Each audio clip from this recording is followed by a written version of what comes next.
Yo, so today is Sunday, 6 o'clock, a little after, but you know what I mean. And you know what the time it is. It's time for us to welcome you to Northwest Austin Council.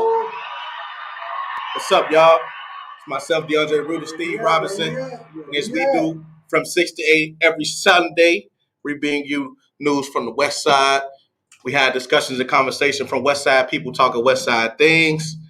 And as always, you can find us on multiple outlets, wherever you most comfortable with. So we on the Facebook. We got the Facebook page, which is Northwest Austin Council. You got my personal Facebook page, which is DeAndre Rudis. You got the YouTube.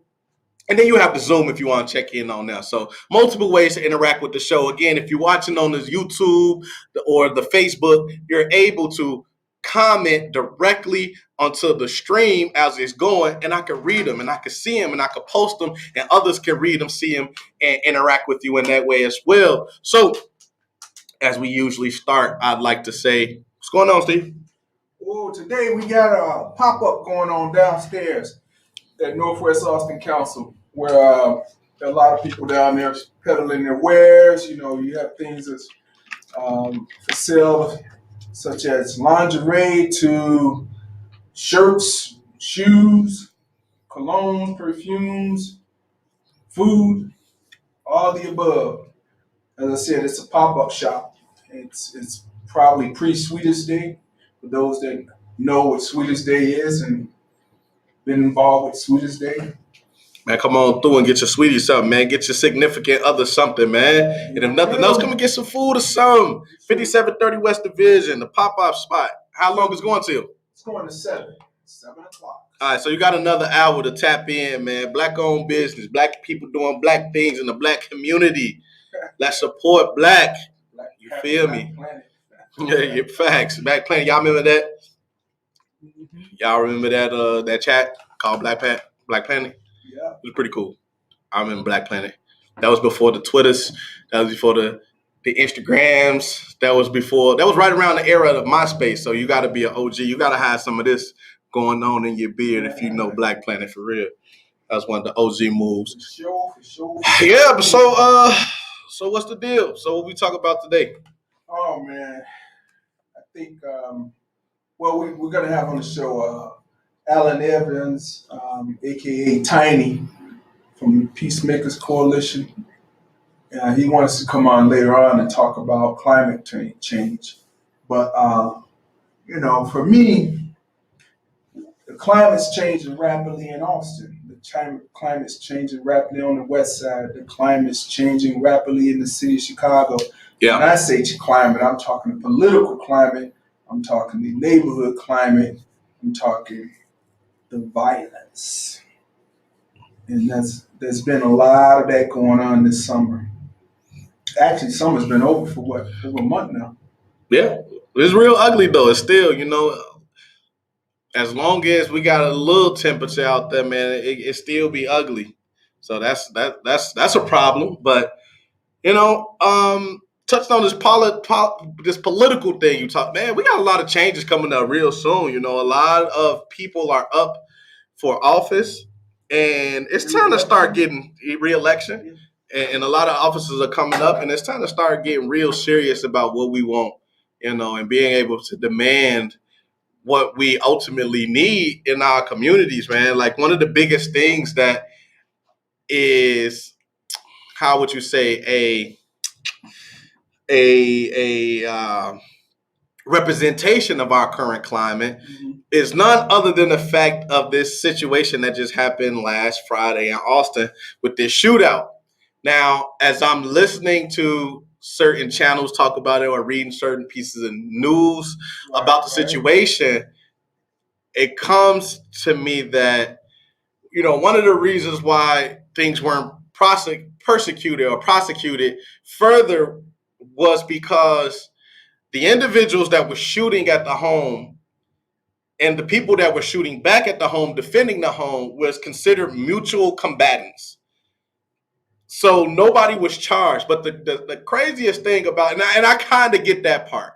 If somebody comes and starts shooting up your home, you should have a right to defend yourself.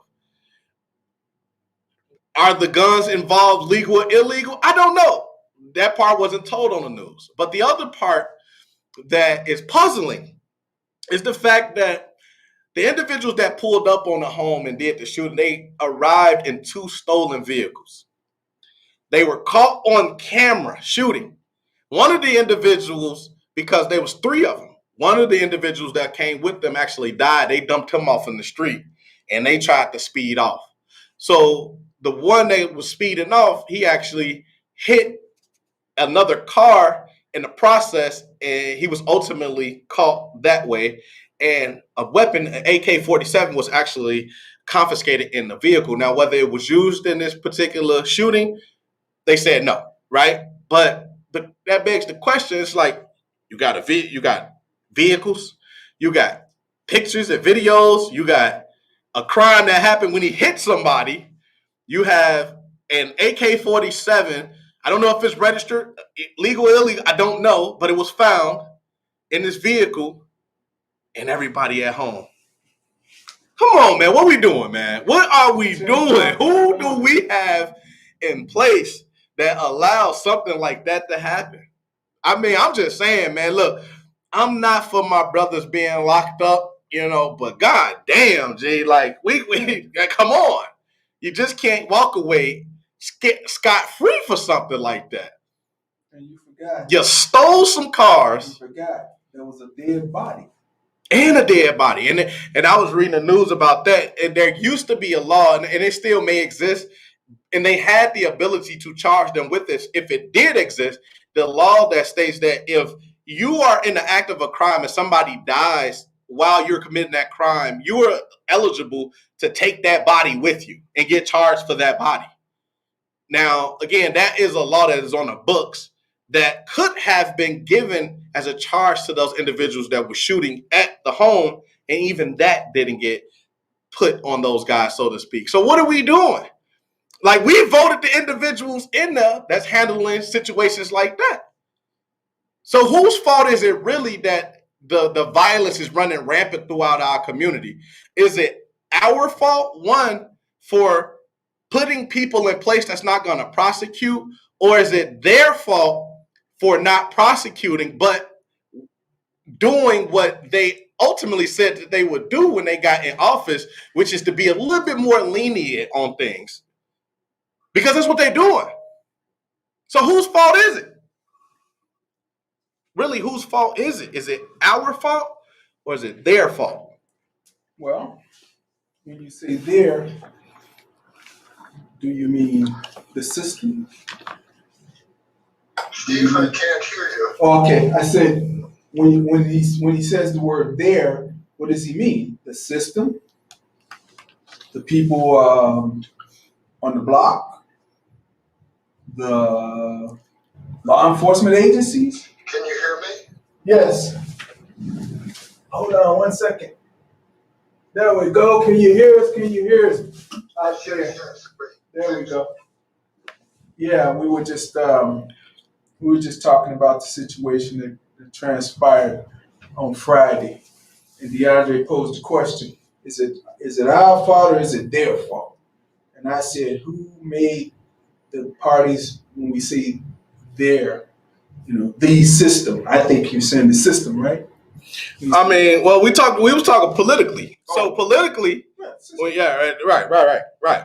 But to me, the system isn't just political, though. No. But I mean, if when we talk of responsibility, I'm talking about the individuals that have to deal with the consequences. That being us, community members, right? And whatever machination that arrives to us, be it trauma, be it loss of resources, be it a bogus narrative that's painted on the community, or is it the individuals that's getting paid hundreds of thousands of dollars that we put in that position to represent us so that things like this will be taken care of the right way? But I also, when I say the right way, these individuals ran on a promise to do certain things for the community.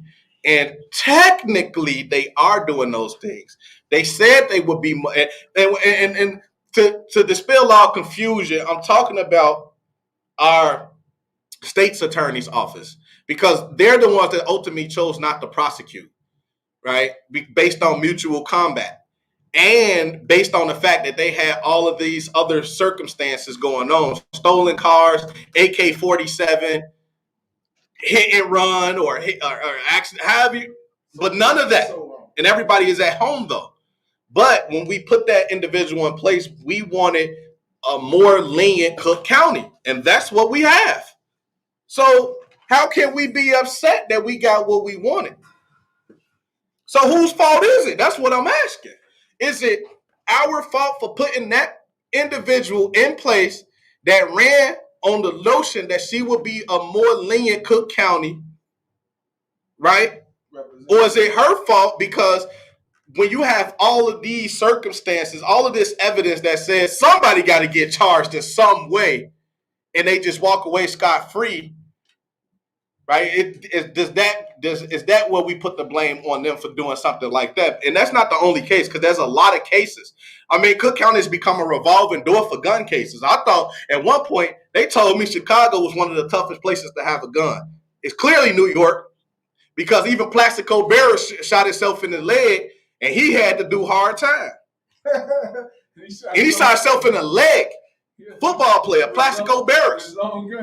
With his own gun. Legal own gun. Legally. He just charged it. What he got?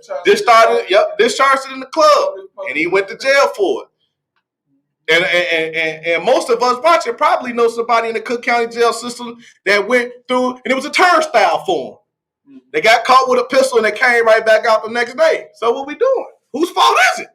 Us for putting them in that place, or them for allowing it to happen? Which one we gonna do? Let me tell you my theory on all of this. This is nothing that has transpired within the last year, within the last 2 years, or the last 5. It's been over 2 decades of what we have. What we have today has come about from 2 decades of what's gone on, has been going on. At the turn of the century, the new millennium, the federal government got rid of all the assault weapons bans. There were bans on various assault weapons, AK-47s, AR-15s, and some other things, a bunch of other assault weapons. They were just banned by the federal government. And we know when the federal government plays, everybody stay away. So that was lifted. So now you can get an AK legally. And obviously you can do what you want to do with it. The second thing that happened around the turn of the century, which was new millennium, 2000, I think the death penalty was banned in the state of Illinois. So no more death penalties in the state of Illinois. The third thing that happened was, which was recently, probably the last 7 to 8 years, has been the ability to have concealed carry in the city of Chicago. The state of Illinois, I think you could have it, but I know for sure the city of Chicago, it was never the case. You could even register a gun in the city of Chicago, unless it was a hunting weapon or something, and that was pretty much shotgun or BB gun or whatever. But that was a third thing that happened. And then you got to look at the Cook County State's Attorney's Office for over the last 10, 15 plus years. They've been getting more liberal, more liberal, more liberal. And if you look at all those things and put them in a pot, you got a concoction, a soup, a stew that's brewing what we smelling today. Oh, man. And many people don't. They're off on a Many people don't tend to think. rant. Many people don't tend to think this is the issue. The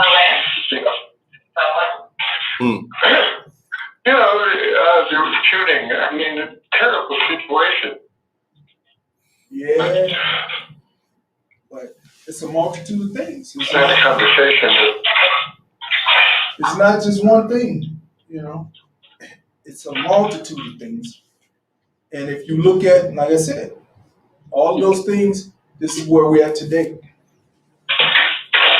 And we haven't even talked about the displacement of people from when all of the jets were closed. Steve has a lot of knowledge and wisdom, so I prefer to listen to him. But,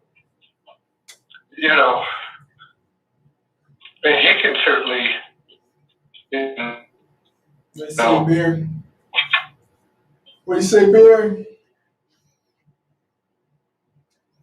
Hello. But again, if we all looked at those things, took a step back, we can make some adjustments. But right now, it doesn't seem like anyone's willing to take a step back and look at these things.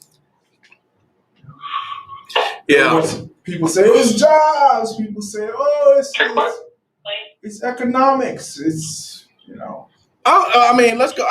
Well, taking a step back, I think it starts with values. Then I think partially because, like I said, I'm a huge proponent of personal responsibility and self accountability. And when you engage in certain things, you got to understand and be aware of the consequences that come with it. But you also got to have enough awareness to know that certain things shouldn't be you shouldn't be involved in certain things and putting other people in the mix of that don't belong in that. So I was just listening to the grandmother talk about this situation. Now, the grandmother seems oblivious. She don't know what's going on. All she could speak from is knowing what she knows, and that's the fact that somebody pulled up and started shooting at her home. Oh, really? She don't know if her grandchildren are involved. Is this from the court? She don't know if her grandchildren are involved in anything in any way. Well, she don't know. I want to save you some. Yeah, we can hear you. Yeah, whoever that is fixing dinner, we don't want to eat it. We can hear you, Barry. What you say there, So, man? Go ahead. No, so I was just saying. So the grandmother was saying that she has no idea of why somebody would do that. Even when pressed about certain aspects of the situation, just trying to really figure out what happened. She's just like, I don't know. I was sitting on the couch. People pulled up, started firing and I can only answer to the best of what I know. And what she knows is they were shooting at her home, and that's it. But she don't know if her grandkids are involved in anything. And the thing is, it's like I said, man, when it comes to things like that, like, why you bringing that to your grandmother crib, though? Take that. I mean, I'm just saying, if you're involved like that, take it to the streets for real. Take it to the trap house. You know what I mean? Like, I grew up, even at a young age, I was taught that you don't do dirt where you lay your head at. You don't put women and kids in these situations where that it could get volatile. You know what I'm saying? You got to respect that. And a lot of these cats just ain't growing up with no real values and morals and principles instilled about the street life that they getting involved in. Like, you got to understand what come with that. Honestly, like, it's just sad, man. And and like I say, so when you talk about like getting back to the root, like, that's really what I think the root is. The root is understanding, what you doing when you doing that thing. It's a certain way you gotta. It's a certain way you gotta carry yourself when you moving out here like that. It really is, and I think a lot of these cats just don't understand that. Absolutely. Hey, Barry, we can hear you. Barry fiddling around with everything he got in the refrigerator. I know, right? That's all good. I got it. So, no, values. We talk about values all day. I go back to what I've been hearing for the last 40 some years. It's like, well, you know what? We can't worry about the generation right now. We got to worry about the ones that's coming up. Well, guess what? Yeah. I done seen 3 generations after generations after generations come up. And what has happened? We still talking about the same thing. We can't worry about the ones that's doing what they're doing right now. We got to look with the ones that's coming up. Mm. But when does it change with the ones that are coming up? When has it changed with the ones that are coming up? I ain't seen none of this happen in 40 years. And I don't want to say they gotten worse, but they ain't no better than the last 10 and the 10 before that and the 10 before that. So, it's a case of what do you do? Yeah. And we have Congressman Danny K. Davis in the room. How you doing today, Congressman? I am doing just great because I went to a tremendous event in Maywood, Illinois today where they named the football stadium after the woman who's been on the school board there, Teresa Kelly, for 22 years.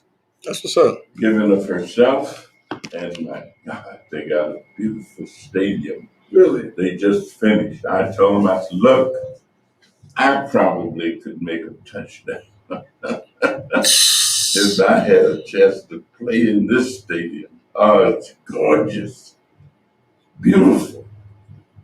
Cost them a lot of money, but that's what money is for. To be used in a way that is constructive. Kids were there. They were there. Yeah. Oh yeah, students were there. Football players were there. Hockey players were there. Pep squads were there. There you go. And it was just nice. Yeah, money is a tool. That's all. You gotta use money for what its purpose is. It's a tool. We got a little. I know you hear the noise going on down there. Little music. They have the entrepreneurs doing their thing again. Sounds good to me. As a matter of fact, I'm a big believer in when people get together, things happen. Mm-hmm. And sometimes those things are good things, sometimes they're not so good. But I just finished listening to the people whose home was shot. Oh yeah. Down Just checking it out. P-Ray on P-Ray show, yeah. Yeah. Mm-hmm. Yeah. I often, if I'm around on a Sunday afternoon and not engaged at that time, I usually listen to her because I remember when she was born. Mm-hmm. I've known her family the whole time of her life. and Her dad worked for Northwest Austin Council as a director coordinator at one point. yeah, Ray Easley. Ray used to come to our church, and Coach Reverend Murray. We started the West Side Ministers Association. People wouldn't be aware of that unless we told them. But I made the first application for the West Side Ministers Association to be formed. Reverend Charlie Murray, New Galilee, and Reverend Milton Bronson. Well, the way it started, I asked Reverend Bronson. We had developed a relationship because there was a time when the people at the school across the street from Christ Tabernacle didn't want them to park their cars in the parking lot on Sunday, even though school was not going on. But it also shows you how relationships can develop. And I was able to put the principal and Reverend Bronson together. I was the alderman there. And we ultimately got them working together. And they turned around and named the school after Milton Bronson after he died. And I remember when they did not want his parishioners to park in their parking lot on Sunday. So conflict resolution, people can resolve differences and work out agreements and get things done. So yeah, I was very happy to be at this event. That's my old grammar school, Byford. Yeah. Former Byford. So tell us listening to P-Ray's show, what did you gather from it? Well, it's not so much, I gathered that, and what she was attempting to do is promote a different image of the Austin community. Right. Than what some people think Austin is. Right. First thing she said is that Austin is not a poverty-stricken community. Mm-hmm. That there are many houses and homes in this area. She talked about the fact that we spend we actually the how would you call it, like the float for Oak Park, so to speak. We spend $170 million on food alone in Oak Park here from Austin. That's exactly. So that she said 250 million. So I don't know what the other 80, but I can imagine that other 80 might just come from entertainment or But for food alone, we spend $170 million. Communities are more bedroom communities Mm-hmm. than they are commercial entities. Mm-hmm. Unfortunately, parts of Austin, you can't find the room to develop no shopping center, no so and so. Mm-hmm. I mean, where's the space to do that, to develop enough? And so certain parts of the community has not been really totally suited for commercial.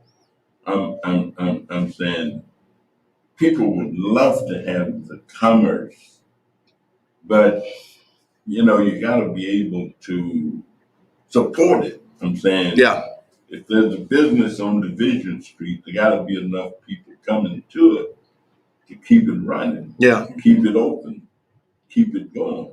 Yeah. Chicago Avenue is coming. It's been a lot of work put into it, and I commend Brother Crawford and all the people who've been involved with that effort. They've stuck to it, and so it's beginning to be alive as a commercial area in this end of the community.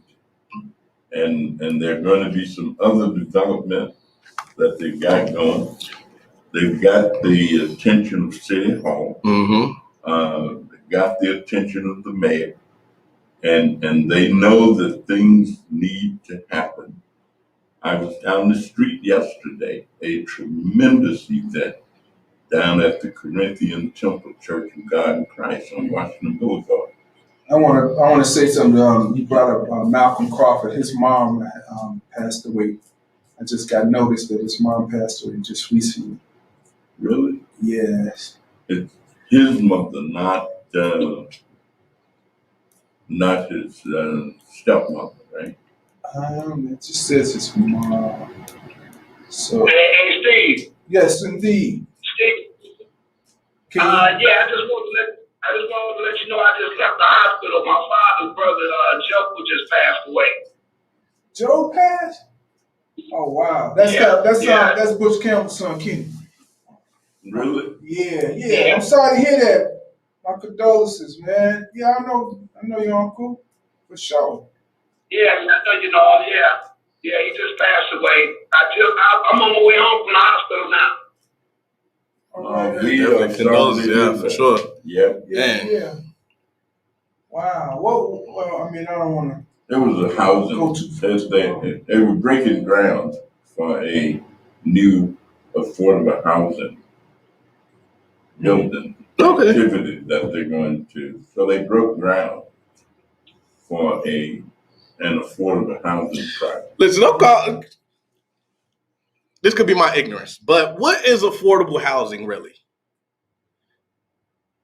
Like, I mean, now it's in the name, right? It's in affordable housing. I get that, but what is it really though? And over time, does these affordable housing complexes continue to be affordable housing, or does at some point the contract on it that says, okay, let's say they say for 20 years will be affordable, and then after that we're gonna go to market rate? Like, you know what I mean? Like, is it really affordable housing, or is it just for the time being it's affordable housing? Well, it becomes a way. Can't see the congressman. Pardon? Can't see the congressman. Oh, you can't see him? Oh, you got to. Cannot see the congressman. Hold on. So it becomes a way of getting it built. I'm saying. Okay. It's subsidized. Yeah. Meaning that there's private investment that comes together and say we're going to build something. But they also get some help. Right. From the government. Right. Right. And whatever the agreement is. Okay. In terms of how long. Okay. Yeah. I get that. Last. But I would say what's affordable is what you take the base income of a community in terms of what the median income is for a person or what people earn. So for here, it'll be like 28, I think is the median for the Austin community, something like that. No, 28,000. Yeah, it's rather low. No. What do you think the median is? No, it's gotta be more. You can't live on. Man, look, we're gonna look it up right now. I'm gonna look it up right. You continue talking. No, let me look it up right now. Because I believe the median income. Are you guys interested in having something to eat before they end with the? They got some lobster something going on downstairs. Oh yeah, we can always eat. I'll have a bring us some. Lobster. Oh.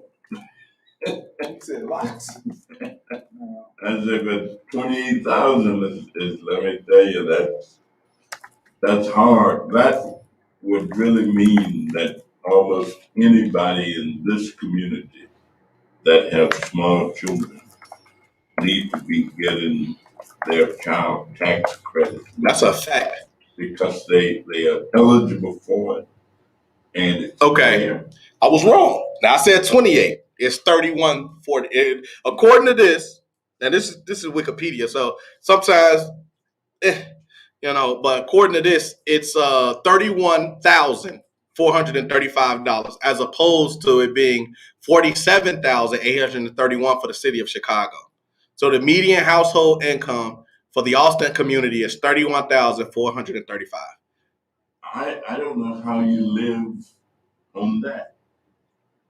I agree. I'm saying I agree. I totally agree. 31,000.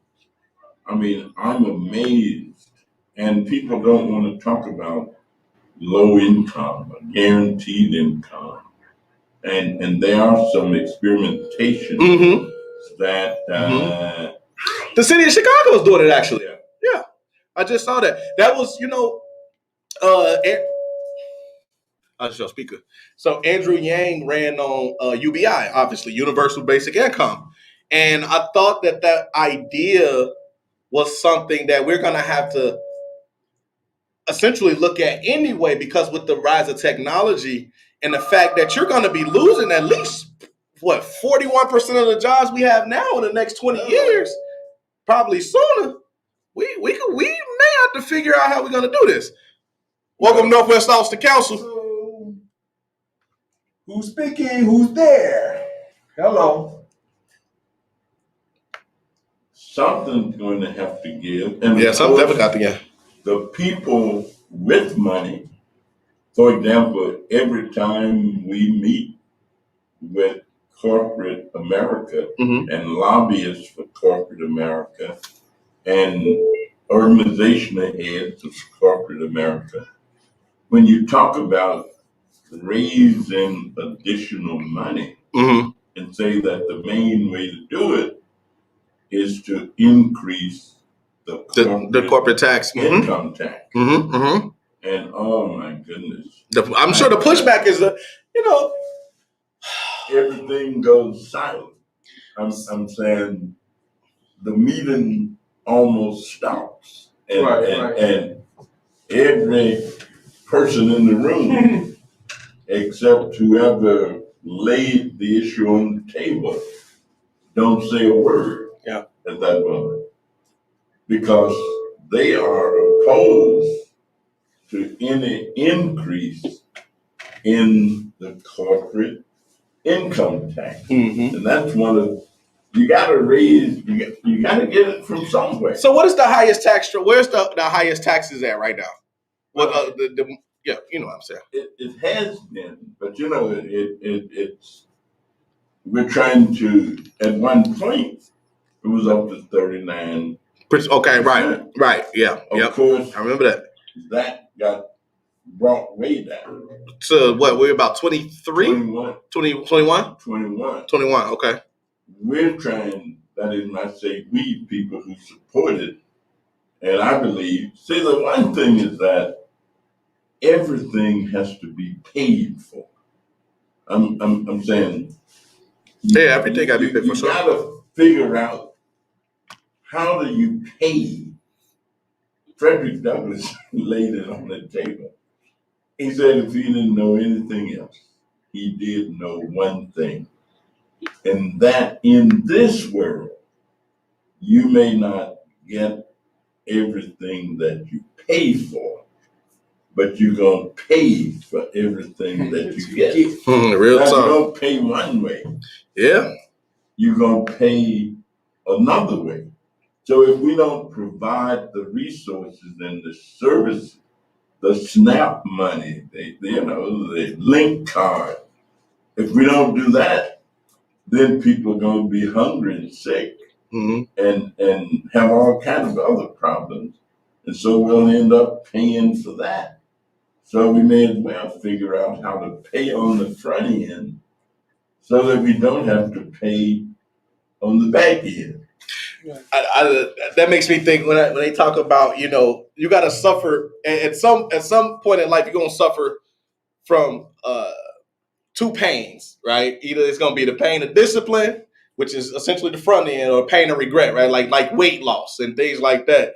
Either you're going to pay a little bit more to eat organic or vegan or, some of these more healthy options, or you're going to pay a whole lot when you got to get ready to go to the doctor and they tell you all these things wrong with you from bad eating.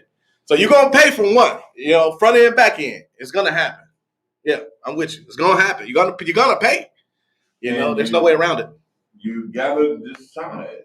I mean, there are some people who live relatively healthy lives. Right. They don't get. Barry over. Oh man, that guy. Hey, he 80 years old. When I say he walk better than I do. Tim Black, take for example. Man. Tim is in hospice now, but Tim's 102. Wow. I got a lady's photograph in my phone. She was 108 when I took it. Her name is Miss Susie Lewis. Still here? She lives in Maywood. Still here? Still here. Wow. And I know her secret. What's up? Right. But there are these people who are taking care of themselves and living well into their 90s. And not. My father, when he got ready to die, he was only sick 3 days. He got sick that Saturday.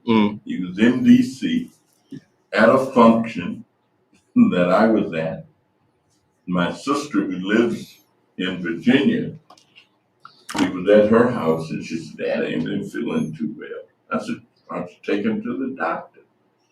And she did that Monday morning, and they put him in the hospital. And he died that Wednesday. His lungs gave out, but he was 92 years old. Other than that, I mean, he was fine. He walked up and down these streets everywhere I went on the weekends. When I'd come home, he'd go with me and just be ready to roll. And roll. So he was pretty healthy. Yeah. I mean, even though he was 92. I'm glad you bringing up.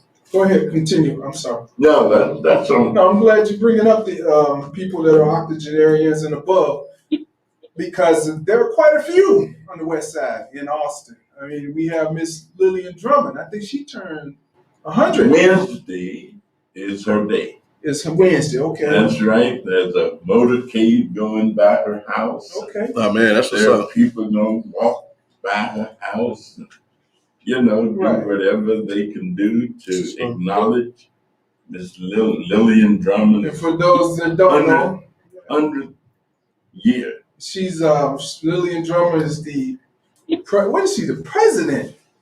No, she was not. She was the utilities chairman for SAC. SAC always had a utilities. Miss Norwood was it way back. Grady Norwood's mother Miss Norwood, she was powerful and a powerful voice also. And then after Miss Norwood died, then Miss Drummond became the chairman of utilities. Right. And South Austin was one of the most influential. They call it Cubs, the Citizens Utilities Board. I just got some information from them. I went to a block club party. Well, Reverend Wrights, when he did his event. That's what she started that or something? They were very instrumental. She was. Oh, that's what's up. Along with Pat Quinn. Yeah, I got that information. The Citizens Utility Report. Yeah. Pat Quinn used to go around and just gather signatures all the time.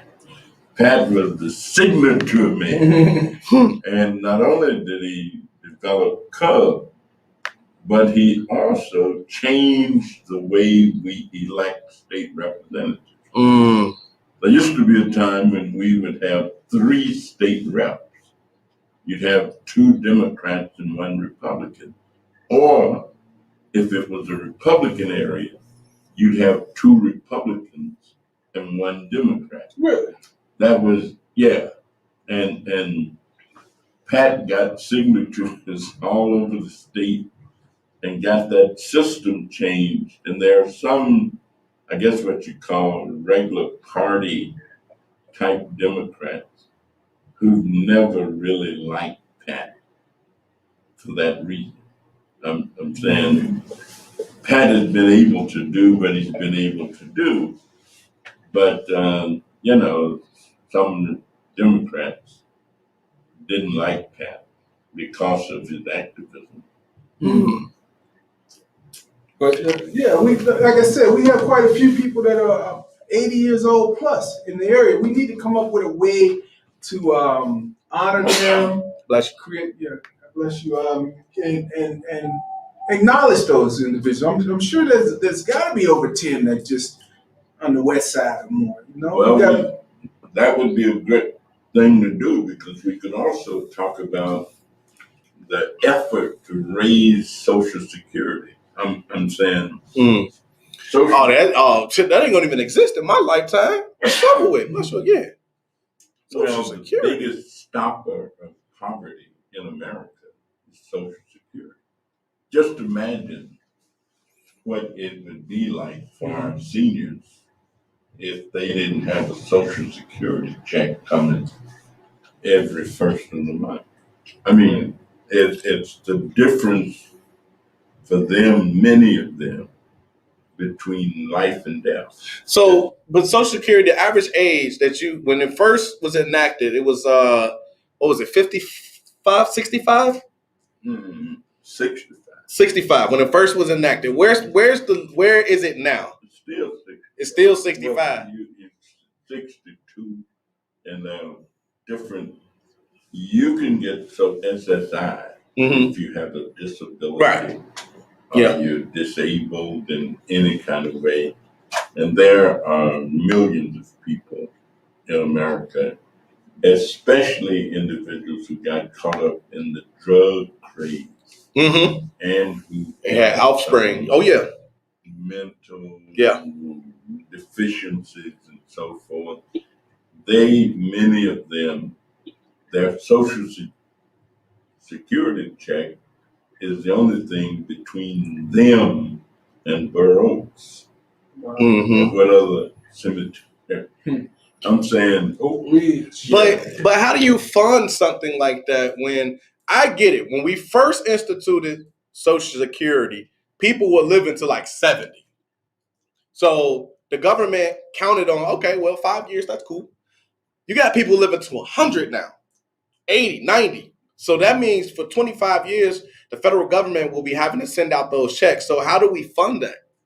You're absolutely correct. As a matter of fact, there was a time when very few African American males lived long enough to get Social Security. I'm saying they didn't reach Social Security age. And there are people going around suggesting that the Social Security Trust Fund is going to be, you know, depleted. Yeah, that's why I said I don't think it's gonna be around when I'm. I got 30 years on me to get there, but I don't know if it's gonna still be around. It'll be around because we will do whatever is necessary. I mean, there are people, lots of people, trying to nix all of these things. I mean, that's something we try to get out without just talking partisan politics all the time. Yeah. And I mean, but the realities are that many of the Republicans just believe that government is too big and that government is doing things that was never intended for government to do. Such as, what are the things that they suggesting that they're doing that they shouldn't have to do? Well, that government was basically to be the policeman of society. Okay. To police society, to basically be that. And rugged individualism is what people were supposed to be. That you find a way to take care of yourself. You find a way to take care of your family's needs. You find a way to take. Well, then, that's going to lead to anarchy because some guys going to inevitably be like, well, they told me to find a way, so I'm going to get out here and do whatever I really, truly want to do then to make it happen. Let me tell you, they are pushing towards, even if you check out in some of these places where factions of Republicans who are hard right wing are trying to take over. In Idaho, for example, the governor went out of town, went out of the state, and the woman who's hard right, lieutenant governor, she said, well, I'm the governor now. because the governor is out of state. Yeah. And I'm the governor. Now, there are some instances where that may be possible, because there was an instance in Arkansas one time where a fellow, Senator Jewell, who was an African-American guy. Is this the young kid? No, he's Detroit. I was thinking representative, but he's a young kid. Yeah, no, this was another guy. He was actually a dentist, but he also was a state legislator. Nice. Because in many places, people don't necessarily consider their state rep or whatever that's a job. I'm saying it's a representation. Like there are state legislatures that only meet once or twice a year. Some meet once every 2 years. Wait, there are people in state legislature right now that meets every once? Yeah. And how much they get paid? I mean, come on, man, they're playing games, man. But that's just it. They're saying it's not a job. It's a representation. I get that.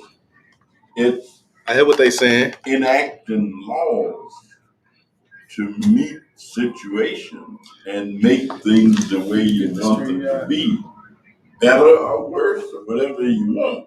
I told my brothers and them that this is something that you said, and it struck me because you said that a lot of African American people get into politics and they look at it as a job, and they really give their time to it as a job. But you said a lot of their other counterparts look at this almost like a consulting type of thing. Like they got they lawyers, they doctors, they business people in other ways, and then this becomes like the hustle essentially. Not to say it that way, but you know what I'm saying? Like it's a representation. They just like many of them, for example, are millionaires. Right, that's what I'm saying. My brother. I was telling my brothers if you said that. Yeah. Yeah, many members of the Senate are millionaires. Several members of the House are as rich can be. So they ain't looking for no job as such. Right. They're not looking for their paycheck. I mean, they got plenty of paychecks. I see what you're saying. So do you think if you're looking at it in that way though, can you truly represent the needs of the people in the right way though? You represent what you think. For example, the senator in West Virginia feels that he is representing the thinking of his constituents. Okay. And no matter what President Biden has said to him, asked of him, pleaded with him, done to him, offered to do for him, he still has not changed his position on the voting rights stuff too much. He hasn't changed his position on the budgetary stuff and raising the debt limit. In 2 months, we're going to be talking again about shutting down. Yeah, in December. Yep. Because if you don't have the ability to generate what you need, then you can't get it. I'm saying the faith and confidence. It's like a business. If you're doing business with somebody and you need 20 computers week after next, and you need those, but if the supplier can't deliver them, then where are you? Right. You are in a lurch. Well, I've always said we live in the United States of America, LLC. I mean, look, the president is the biggest. To me, the way we are structured entirely like a business system.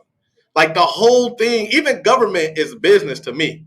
The way we structure is like y'all just board of directors. It's just two different sides of board of directors. You got one House, one Senate, board of directors. Boom. President, big guy. He say, this is the stuff I want to do. We need to get it done. He sent it to y'all. Y'all debate on trying to get it done and figuring it out, come to some happy medium, and we can get it done. The people out here, we the workers. We the ones pumping the cash up there so we keep everything afloat, right? That's why the GDP got consumer spending index a part of it. You know what I'm saying? And so I was just. But you get people running for office, they always proclaim that they are Herculean. They're going to do something nobody else have ever done. They're going to set the world on fire. They're going to light up the House of Representatives. They're going to do it. Listen. The real deal is they ain't going to do nothing but be part of the process. You got to be, man. And see the extent to which you can convince others because you've got good ideas, good concepts. You got to be a finesser. Makes sense. You got to be a great finesser. You got to come in there. You got to be charismatic. You got to have good leadership. You got to be a great organizer because you got to bring people to your side.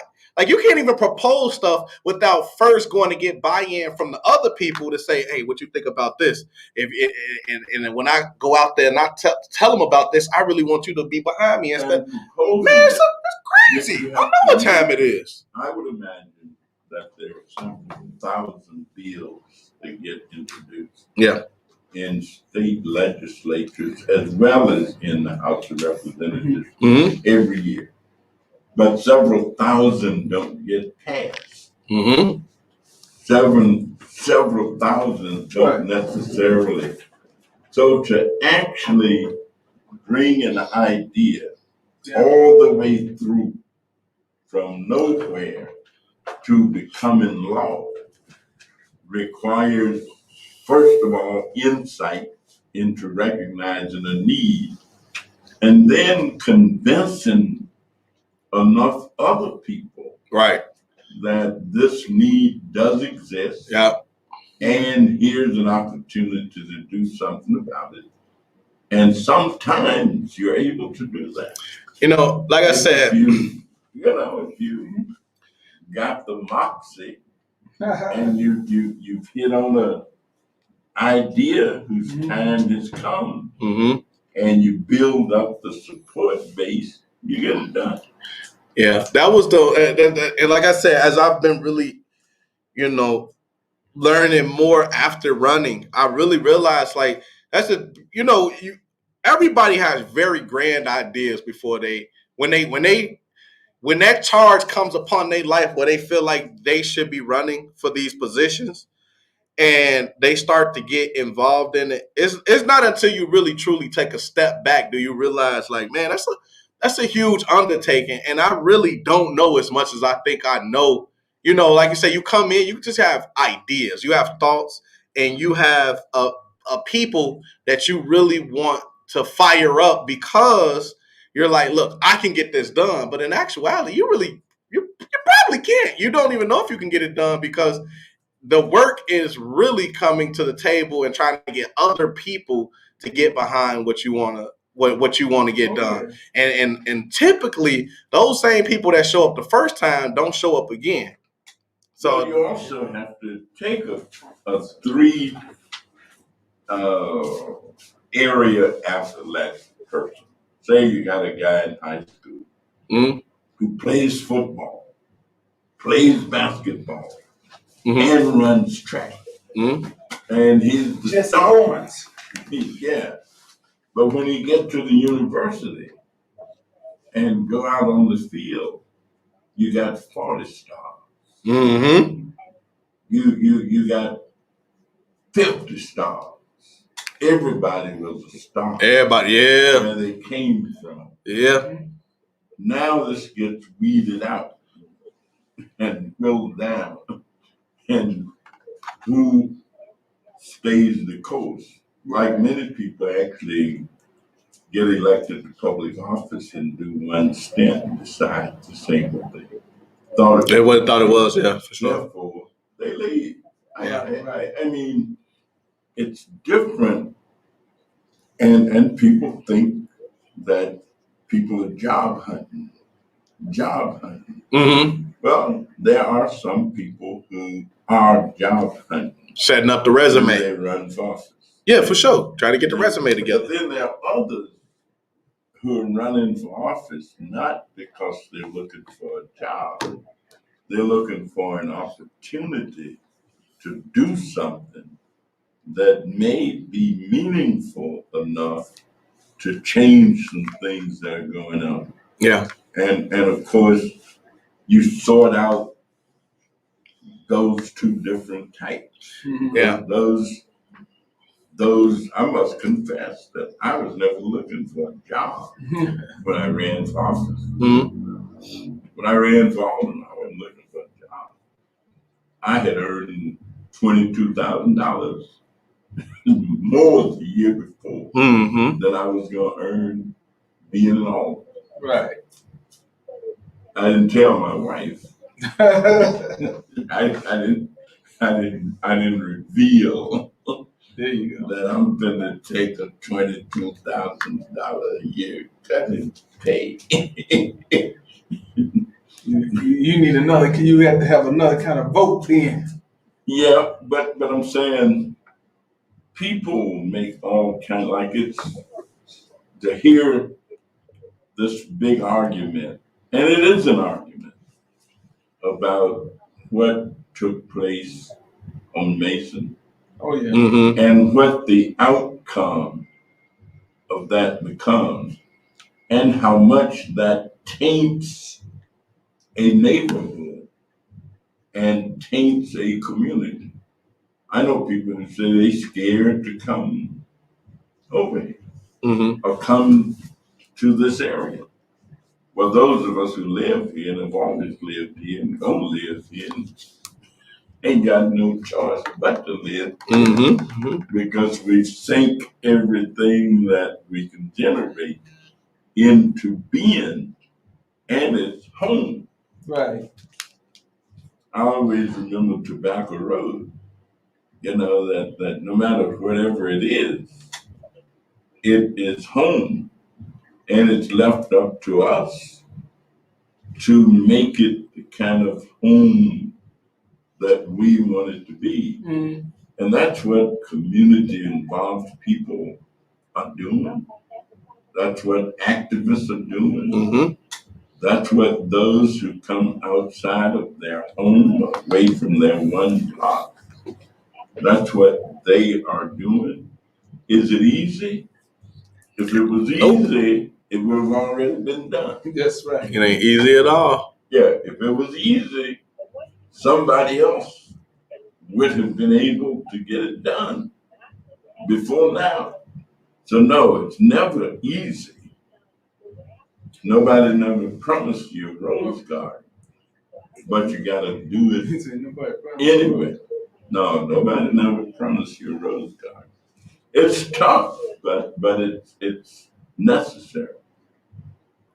Yeah. DeAndre, is Tiny in the back room? No, his device not connected. I don't know whatever he gonna use. It's not.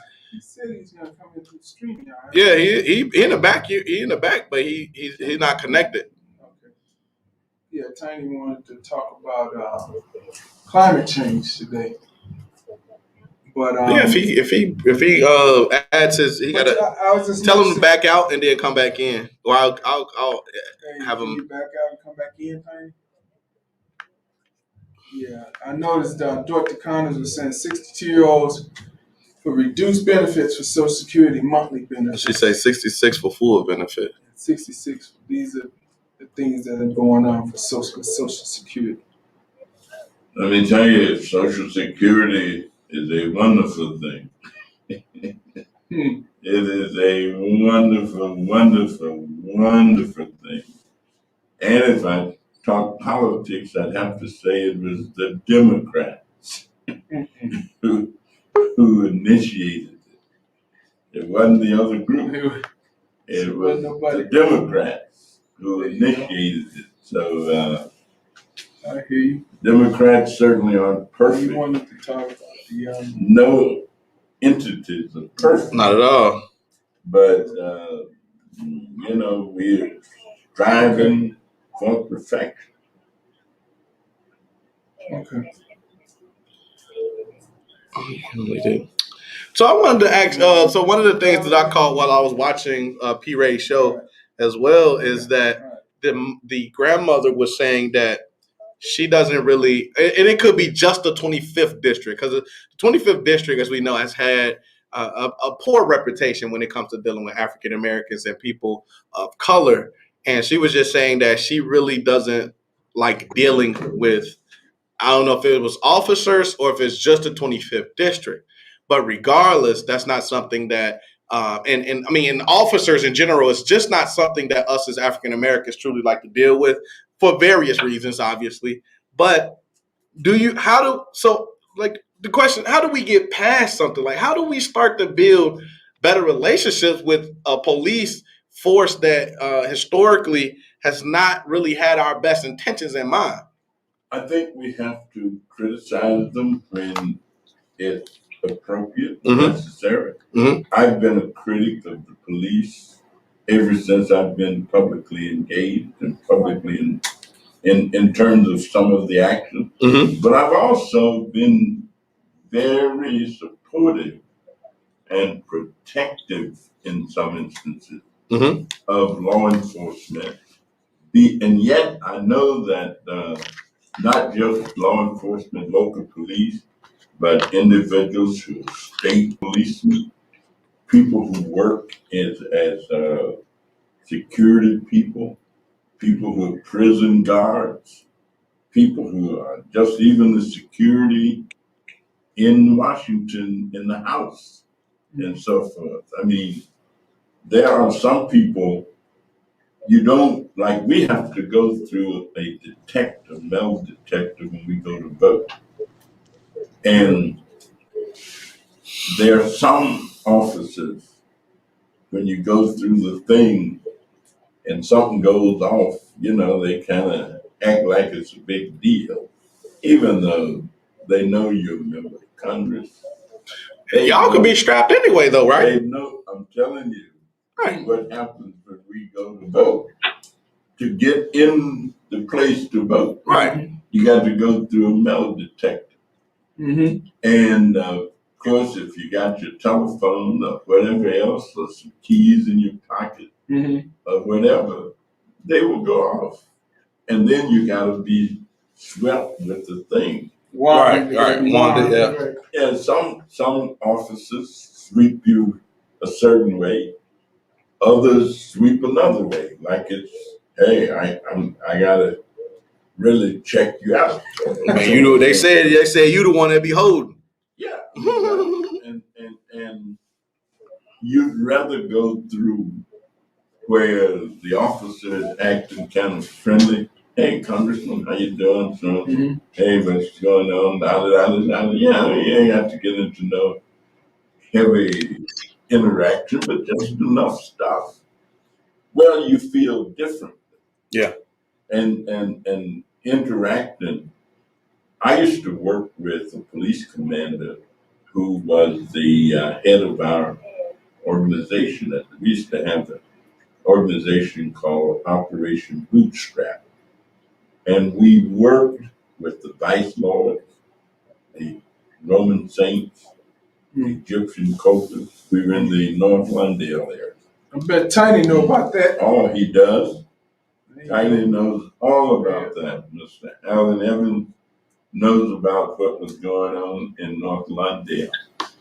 And we developed relationships, and George Sims, who was the guy, the police commander, many of the young people liked George because of the way that he acted. George had a motto when he'd be talking to young people. He said, look, I'll do anything in the world I can do for you boys. Said, but if I catch you getting down wrong, nothing will beat you to the police station but the headlights on the car. and that was kind of his motto. But we had bootstrapped until some of the boys took the money. I mean, they went and got the treasurer, a fellow who was the head of U.S. Tobacco. They used to make snuff and all that stuff over there off of Costner. Yeah, Fifth. Mr. Odie Rhoda. They went and got Mr. Rhoda out of his office and took him to the bank and said, Mr. Rhoda, y'all had promised us $30,000 that we want our money and we'd like for you the treasurer. He drew it out and got it. And the boys went and bought 3 Cadillacs. They sure did. But one got killed that next week. One went to the military. After stuff went down, state's attorney got engaged and they were kind of looked at for extortion, although they said it was not extortion. But Mr. Rhoda was about this tall. He wasn't as tall as these little small guy. They took him over to see his name. So Tiny, you were around then. What you say, Tiny? Yeah. We want Tiny speak. He want to talk about climate change. Whatever. Right. Can I come on? Mr. Alan Evans of the Peacemakers Coalition, a longtime Lawndale West Side individual. And I always like to think of Tiny as one of the smartest guys I know.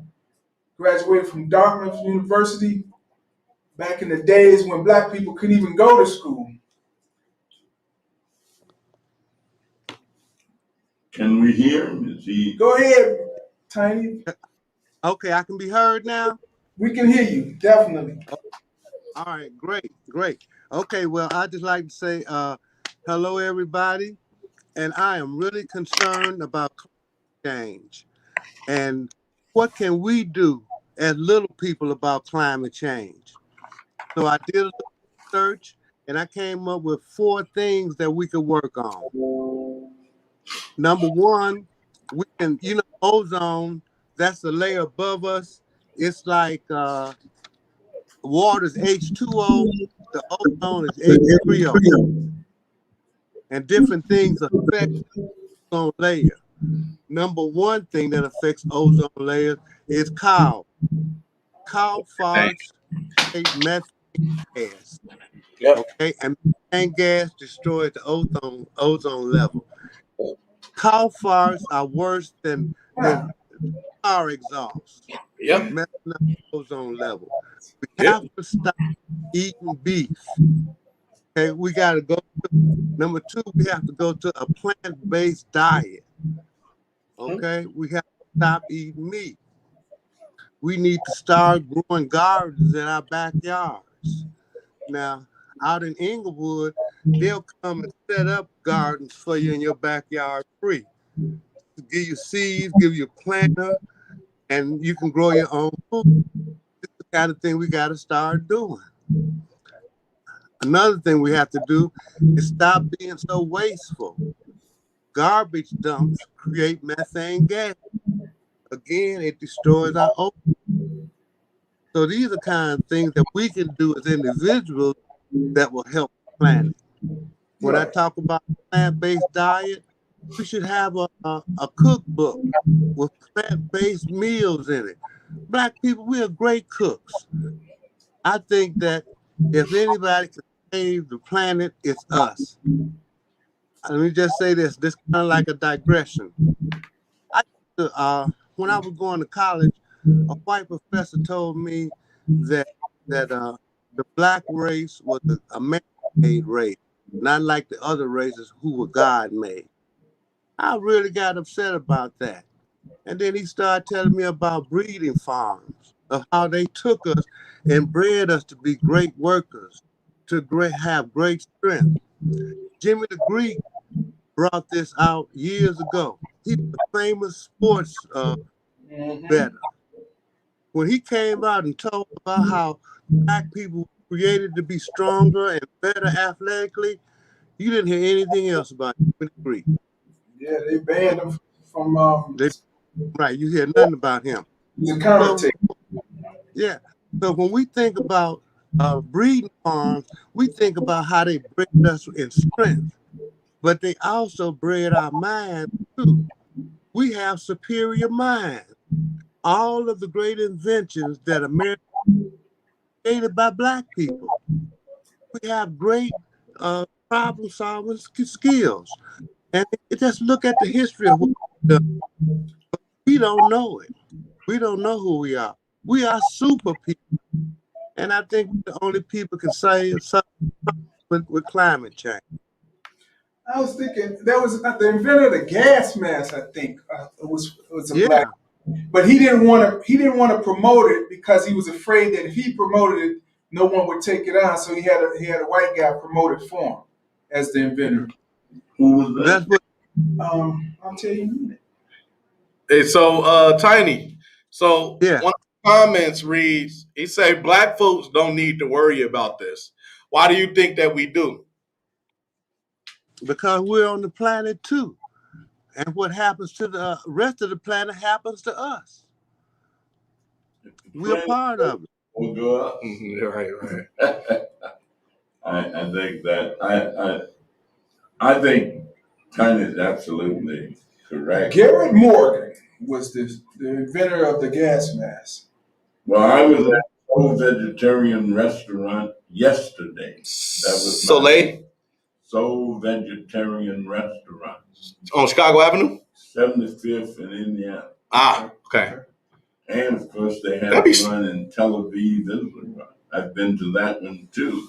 Oh, really? And they got one in Washington, D.C., and they got one in Atlanta, Georgia.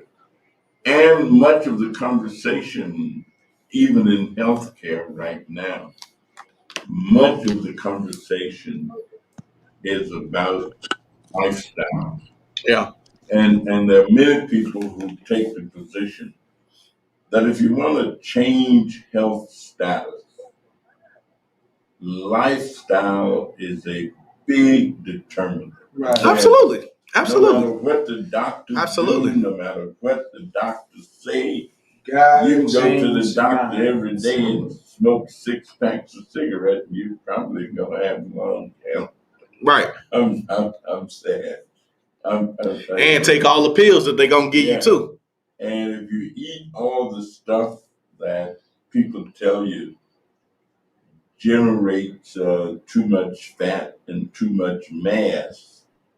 And obesity is one of the big health problems that African Americans, diabetes, and you look kidney failure now. Kidney failure. That's why you got a kidney plant popping up, and in every black neighborhood you see a now dialysis clinic. That's the new hustle. That's a new hustle for them. Dialysis clinics. Every place that you look in our community. So it goes full circle.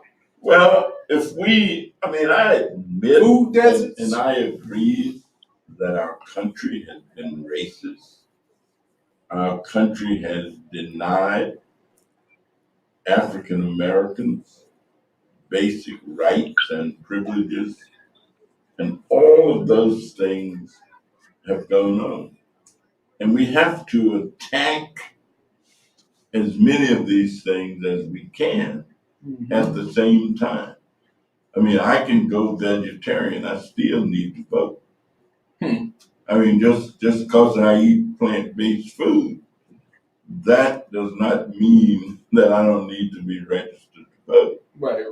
And that I don't need to understand some other things that are going on. I can do all those things individually, but when groups of people do enough of those things, then you see the changes that you're looking for. I enjoyed this event this afternoon so much until it just wasn't funny because the whole community was involved in it. There were 3 black mayors there: Mayor of Maywood, the mayor of Bellwood, the mayor of Forest Park. There was the Speaker of the House of Representatives for the state of Illinois, the superintendent of schools, the principals, the school board, the kids, the police, everybody that a community has. And I think that's when we see change.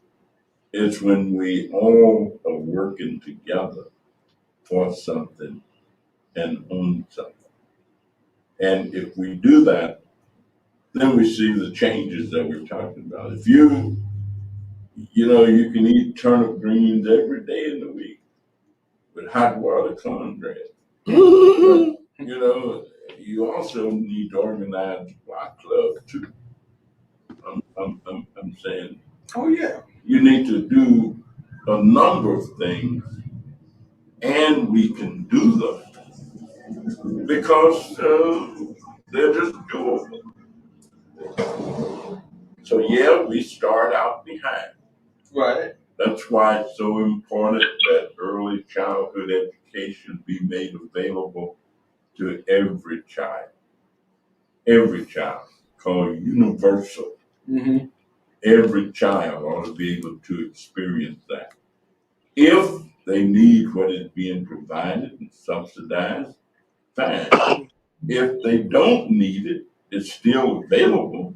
And if their parents got enough money and all that kind of stuff to send them wherever they want to send them, to whatever they want to send them to, they don't have to use the subsidized program that public money is providing. But, we have to do all of it. I see Mosaic is really attacking your position, Tiny. He's saying, man, you talking about get rid of the cows and stop eating beef. He's saying change the lifestyles. He said that ain't it, man. He said India is the leading pollutant in the world. And he says, why we gotta attack the cows, man? He said we got 1 billion cows versus 8 billion humans. He said human pollution is greater than the methane that the cows hey, what you saying, like is putting out into the air. Well, let me ask Arnold Bearden. Arnold Bearden, are you hearing the conversation? Yeah, Steve, I'm here. How you doing, Congressman? Okay. What's up? What's up, Arnold? Good. Oh, you got it. You got it. Y'all livening up tonight, enjoying the conversation. So what do you think about? You think Arnold, you're vegan or vegetarian? Yeah, vegetarian. Vegetarian, right? Okay, vegetarian. Really? Yeah. You don't eat meat? Yeah. No, sir, Congressman. Pork chops? It's not like I don't smell it. Sometimes I get a, but I think Barry. Barry vegetarian too. Barry, aren't you vegetarian also?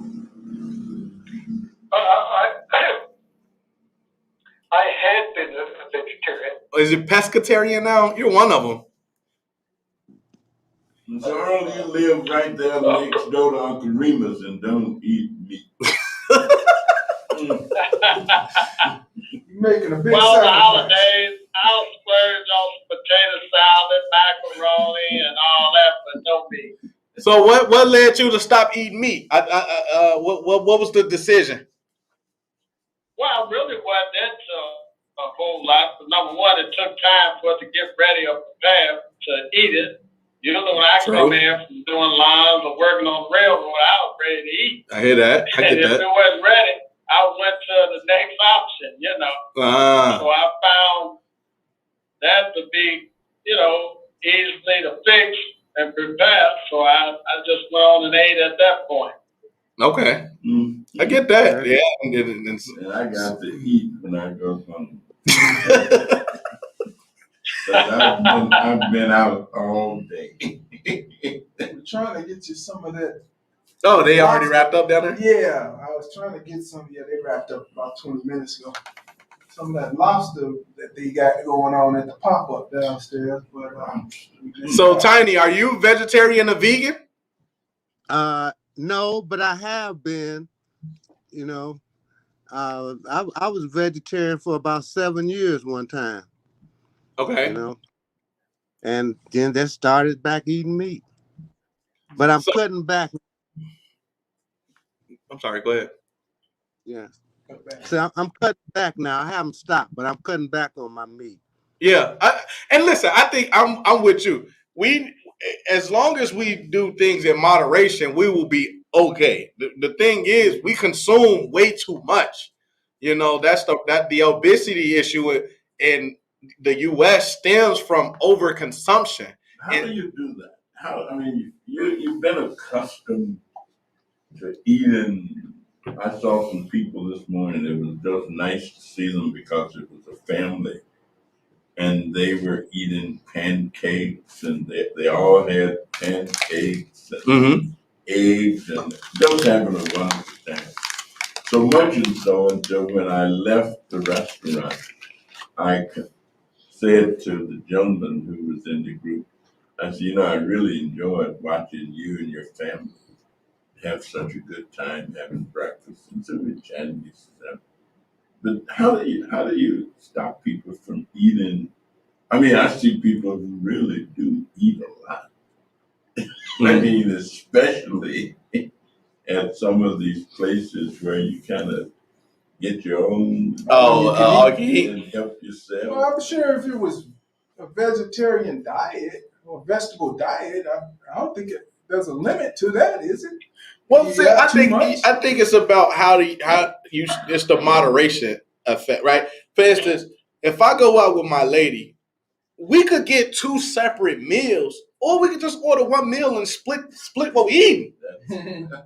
Because but the thing is, especially when you start to change your lifestyle, you recognize that the more fibrous foods you eat, your broccolis, your beans, salad to a certain degree, less calories, in some respects less filling, but because it has more fiber, first of all, it's going to give you more energy. It has the potential to last longer, so that you can do things that you would like to do longer. And when you put that, and you put water on top of that, right? Like, we all supposed to drink at least a gallon of water a day, and we don't hit that number. Most of us don't hit that number, And so if you were to do that, get your 16 ounces of water, or even 32 technically, because if that's what you're supposed to get. If you get 32 ounces of water at different intervals when you're eating, you won't even be hungry because you're taking in the food as well as the water, right? And so that's where we go lost at, because we eat a big plate of something and then we'll wash it down with water, not taking the water while we're eating. Right. You know? I try to I eat a little bit. I try to eat a little bit at a time. And I understand that it's better to eat 5 or 6 times a day. Mm-hmm. If you eat just a little bit. If you eat just a little bit, yeah. To carry you until the next time. Yeah, right. I also drink little bits of water. Mm-hmm. I'm saying I've always been a notorious non-water drinker. Yeah. I mean, I can go all day long and forget to drink any water. At the end of the day, I don't think I am. Oh, your body be screaming for that water. I know. What I try to do is, at intervals, just drink a little water, take a little sip. Yeah. Take a little sip like I'm drinking whiskey or something. and just, slosh around. Do that, which would remind myself that I need to drink water. Sometimes I have a cup of water just sitting on my desk to remind me. Congressman, if you put sea salt in the water, it's very tasty and it'll make you thirsty for more water. Sea salt. I'm going to try that. Sea salt. Well, how much sea salt though? I don't want no salt. Oh yeah, for real. How much sea salt?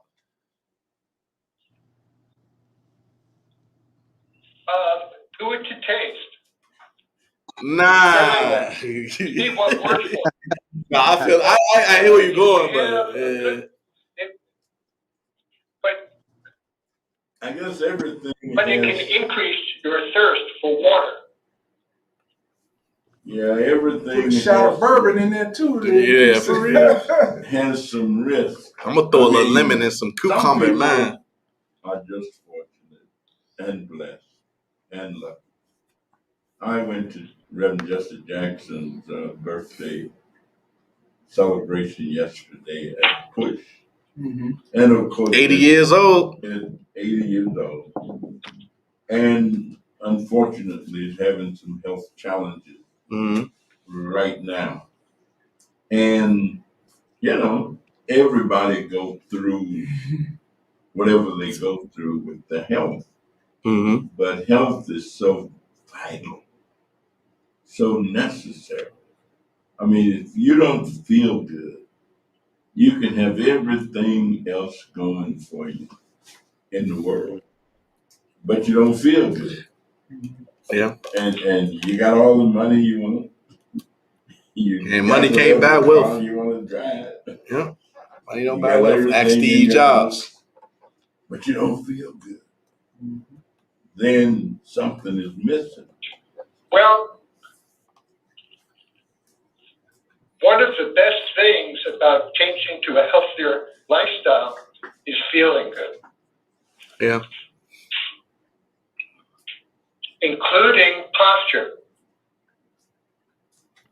If you're erect. So do we teach kids if you're erect? School? Hey, no, they don't teach kids this in school. Kids are still eating Flamin' Hots and 50-cent juices full of the most disgusting stuff on earth. Because whatever you live is what you learn. Absolutely. And we don't learn that. We don't learn that in school. Not today, not when I was in school, not when Steve was in school. And I guarantee you, sitting in those desks that they have is bad for your posture. Because I remember the desks back in the day, they were so hard and you just kind of like, man. Well, hard surfaces to sit on. Something good for you. Is it? I thought it had some kind of, they got these new cushions that are best for your lumbar and that's for your buttocks and all these other things. They have these devices that are contoured so that you're supposed to sit But the real deal is that we have control over much of what we do. Absolutely. And It's a choice. And there are It's a choice. some things It's a choice that we can lay on others. But then there are other things that we can lay on ourselves. And I don't want to leave the earth just blaming somebody else for whatever problem. 90% of your life is in your control, period. You know, that other 10% might be in the hands of somebody else. It might be a boss or supervisor or, a president or a congressman, whomever, you know what I mean? Where you be like, I didn't make that decision, they did. But, you know what I mean? 90% of the decisions that you make in your life, this life, is going to be a result. Bless you. And acknowledging it. Yeah. Being able to acknowledge. And when you make a mistake, being able to acknowledge that you've made a mistake. Right. Or you've made an error. Right. There are no perfect people. And so there's nobody around that don't make mistakes every once in a while. That's a fact. So no man is infallible. So I try and acknowledge when I make a mistake, I first have to acknowledge it to myself. And then I will acknowledge it to others and say, yeah, I made a mistake. No man is infallible. I made an error. Shouldn't have done that. So let's get back to what Tiny in his ideas for climate change. Mm-hmm. Obviously this proposed, one of the things that, and I was telling Steve this about some of the bills that try to get passed, is a lot of these bills are just crammed with stuff that has nothing to do with anything that the ultimate title reads. For instance, the infrastructure bill. I was reading about it, and in the infrastructure bill, they're saying that the federal government is trying to get access to anybody's account that has over $600 in it so that they can see if they're paying their adequate amount of taxes. So I'm like, why is, and they said this is in the Ways and Means Committee. So I'm like, why does a bill that should be focused solely on infrastructure, which our infrastructure is terrible here in the US, is that a part of it? Right. And I'm saying that because what Tiny is saying about this climate thing has been raging for a while now. And I know that is something that the Democrats have been trying to get together for a long amount of time. So also included in this infrastructure bill, is there anything about climate change, or is that another bill that's being drafted up right now? It's a lot. And the reason to do it is that there are times when you can't get anything done unless you do it a certain way. Okay. And so when we talk about reconciliation, what that really means is you gotta be talking about money, mm-hmm. and you gotta be talking about budget. That's what you really gotta be talking about. Mm-hmm. And so you try and get reconciliation, which just simply means that ultimately for the Senate, it means that a simple majority can get something done. Mm. I'm saying a simple majority. Mm-hmm. If you didn't have reconciliation, then that wouldn't happen. I'm saying a simple majority wouldn't do it. Mm. Instead of needing 51 votes in the Senate, you would need 60. Mm-hmm. And so if you've got a chance to throw into infrastructure things that you want to do, because if you did it alone, right. I what you're saying. It wouldn't be on the agenda. Okay. You couldn't get it there. But doesn't conflating these ideas all in one package prove to be the problem? Or is that just the way things are done because that's the best way to get it done? It's the only way. Okay, it's the only way. Okay. And see, I'm saying things are so tight mm-hmm. in terms of the House where Democrats have a 3-vote majority. Mm-hmm. 3 votes. Anything can happen that might take away 3 votes. Mm-hmm. Somebody can get sick and just can't get there. Or somebody can have an accident right at the time voting is about to occur. Somebody can trip on their way across the street to vote and get run over.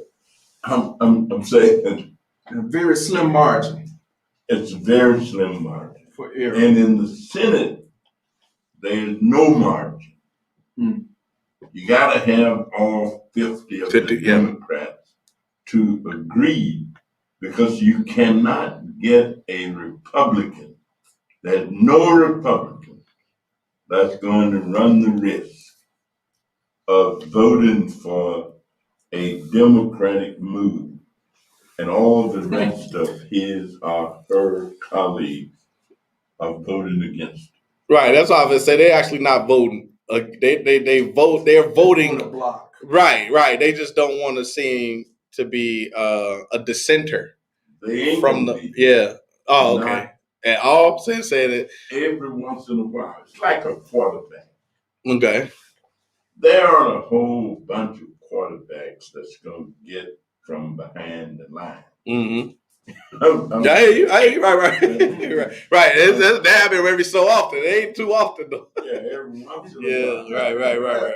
You know, we used to have these quarterbacks who these guys would be dancing all around and trying to run and all that kind of stuff.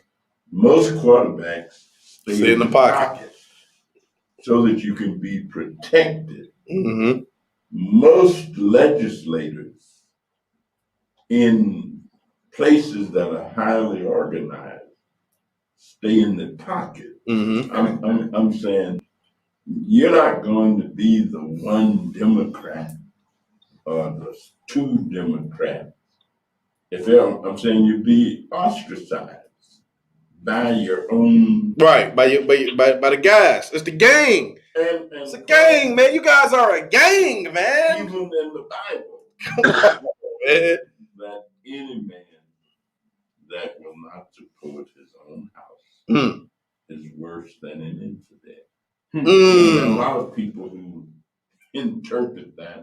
That's crazy. In a lot of different ways. That's crazy. For example, if you don't support being black, then you're worse than an infidel. Right. I get that. If you don't, so you're in this group with 220, 221, and you keep them. So you're the only one accomplishing something that they want to do, that they've staked all their stuff and put it in. Yeah, they treat you pretty bad. Yeah, that becomes group dynamics. And that's why the negotiations and all they negotiate. Yeah. I mean, just to get Metricon to give us a 2-month break in terms of raising the debt ceiling. Mm-hmm. It's only 2 months. And he also said, after this, don't expect any help from us. Meaning that you got to make sure that you're able to get all of your people to be in agreement with whatever is on the table. Okay, so if the Republicans, if they finna stand hand in glove, boom, they ain't going nowhere.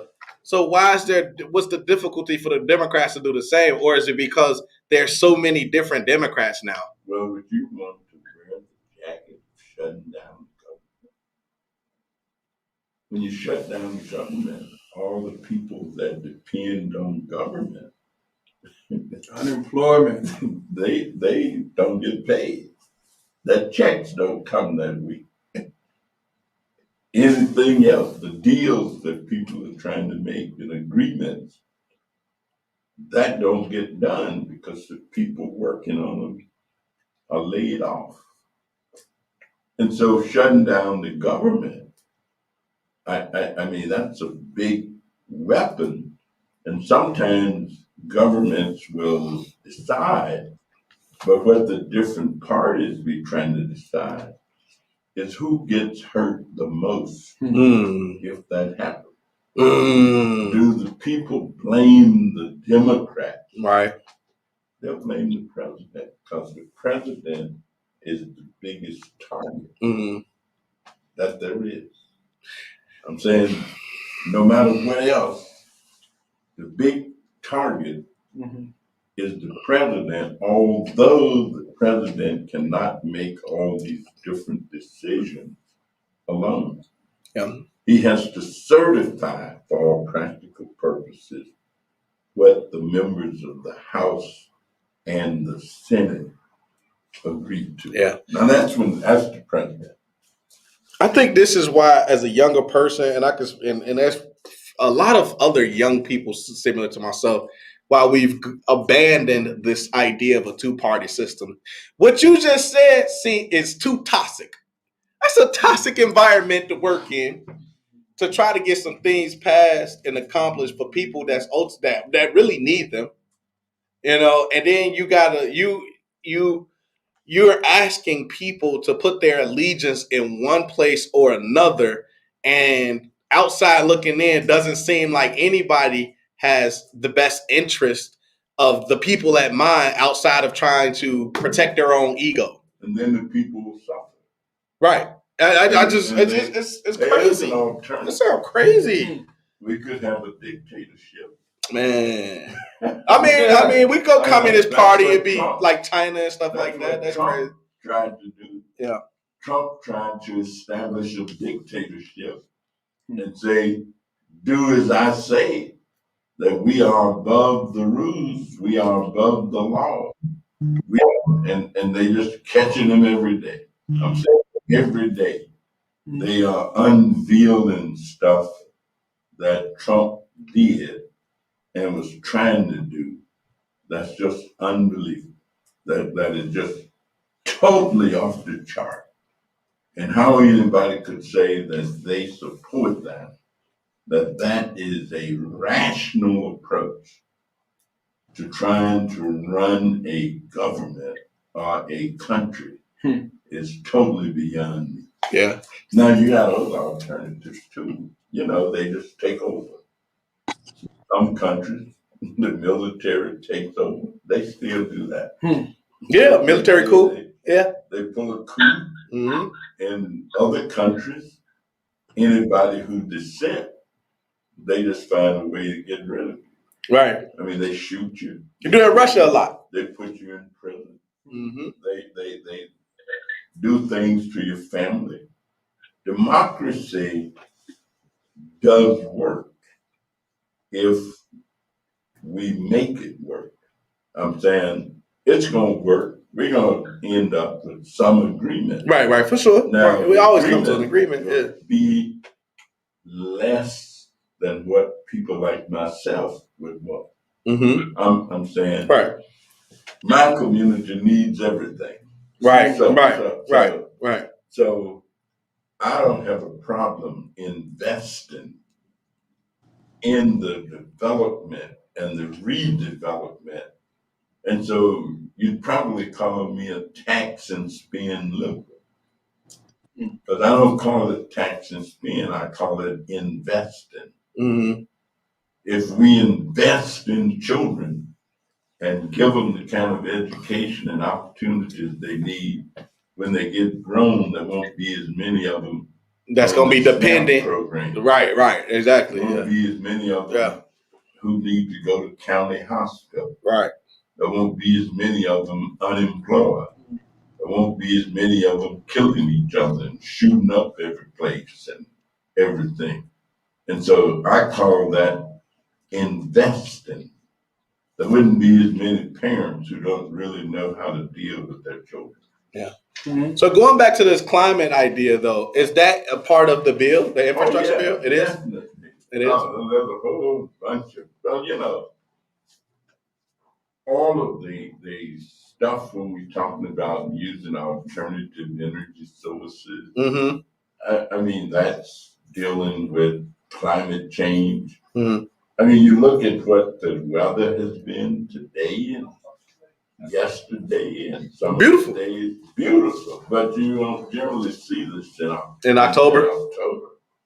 It generally, It's usually what, cold. I mean, you know, it's clear that there is global warming. I'm saying it's not just a figment of somebody's imagination. And so all these things that we do, even some of them that are small, they all add up. Yeah. I'm saying they ultimately add up. The reliance on fossil fuels, pollution. Yeah, pollution. That ain't new. Various types of pollution, you know. I mean, I was able to get a guy named Joe Cartlarks and I were able to reduce the amount of lead that could be sold in gasoline in the city of Chicago back when I was in the city council. Mm. And we knew the impact. We knew that these fumes and exhaust and so forth harms children. If you get more of those little babies and children absorbs lead into their body. Mm-hmm. Yeah, I remember when there was only you had regular, and then you had what was that? Lead free. Yeah, you had that, but of course the Illinois Gasoline Association declared me as public enemy number one. A guy named Ed Jacobs was their lobbyist, and we used to argue almost every day on some show, or some place, or something meeting. They said, we're going to run all the service stations out of Chicago. We're going to drive all the service stations. People going to be going outside the city to buy gasoline. They tried to do the same thing. We were just Tiny and I were just talking about with the meat industry, how they tried to run Oprah out because she made a comment about the meat industry 30 years ago. So they lobby. I mean, that's what democracy works that way. I'm saying if you don't have anything that you stand for, you'll fall for whatever goes on. And so democracy is a very competitive way of living. Mm-hmm. Because what one person may want isn't necessarily what the other person wants. Right. And so you gotta be engaged in order. Sometimes I come home and people parked in my driveway. I'm saying they do. I was scared the other night. I can't. There wasn't a place to park. Right. I just got a car and didn't have my stick on it, and so I couldn't park on the street. And somebody's in my driveway. Oh, they got told. Come on, man, y'all ain't gonna disrespect me, man. I peeped around and so forth and knocked. Hey, Congressman. Yeah. A number of neighbors were in discussion. You know, one neighbor, we talk about the climate and all that, and what's in it. I know there's federal tax credits for solar panels installation or getting hooked up with the solar, with panels on the roof. That is true. But have you or is there any thought of putting together a town hall or have it done to invite these solar companies? Because there's a lot of information out there and about, the whole going solar, I put it like that. So that was my first question. And then I do have a neighbor, because I'm seriously considering once I get this rehab work to have solar panels installed on the house here as well. So I'd be delighted to do that. Yeah, I will certainly put together a town hall opportunity and bring in the experts to talk about it. Okay. Alternative energy That would be source. great. We had a meeting 3 days ago with the mayor of Broadview and the mayor of Bellwood and an energy consultant talking about the very same thing from California. And the mayor, Maywood, was supposed to have also been on the call, but had something else to do. So we will put that together, without a doubt. Okay, I look forward to it, and I do have, like I say, the neighbors, I'll bring them out. And if you want to have that one family that has it, because it's getting very, it's catching on, I'll put it like that. It would be interesting is to see if there are blocks, communities, townships, sections of the city that just become totally energy conscious and look at all the alternative energy sources that are out there to power their vehicles, their homes, and do everything they need every day. I mean, personally, I think that should have been Austin. I think Austin's supposed to have been. We need to be technologically advanced and legit be the Wakanda of Chicago. To be honest, because you know what, we For are real. already at the bottom. The only way to go is man, we supposed to be at the forefront of the technological revolution. Everybody around here should be able to have cable. We supposed to be already having solar. We supposed to have all the gardens. Internet. Yeah, the internet. I mean, but the about the internet, anybody that make less than $99,000 a year right now can get $50 a month to pay for connection to broadband. Anybody that earns less than $99,000 is 98 something, but There's everybody on $99,000 a year. We just talked about the median income in the area. Oh yeah, so that's And they can actually get $100 to buy a computer. Oh yeah, we gotta talk about that. Yeah. She's looking for a All they got to do is call the number. It's broadband. Somebody in the office probably knows. Because Yeah, you gotta hook us up with that. flyers and Yeah. stuff with that information on it. So there is money available to do that. But yeah, I agree. It would be great for a community. Man, But see, you gotta have a community agreeing to do whatever it does in terms of the community and having a way to process agreement is very important. And hopefully as the pandemic subsides and that kind of thing happens, that the level of organizing can take place that would put communities in a position.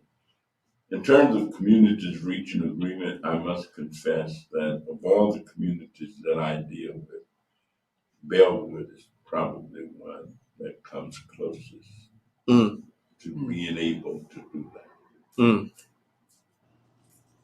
As a matter of fact, whenever I'm there, I laud them for it. Whenever I'm talking about what's going on, they seem to have a very cohesive decision-making thing going on.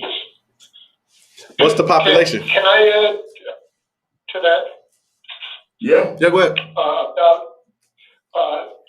We already have that in place, that local decision making in Peacebrook. Peacebrook uses grassroots democratic decision making in Peacebrook councils.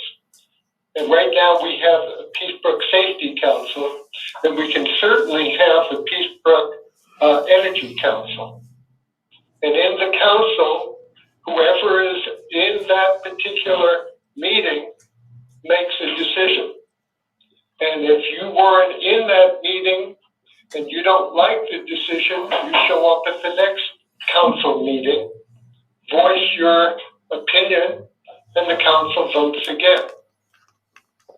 It's a very simple process, all under a single label, which is Peacebrook, which is a new story of the West Side.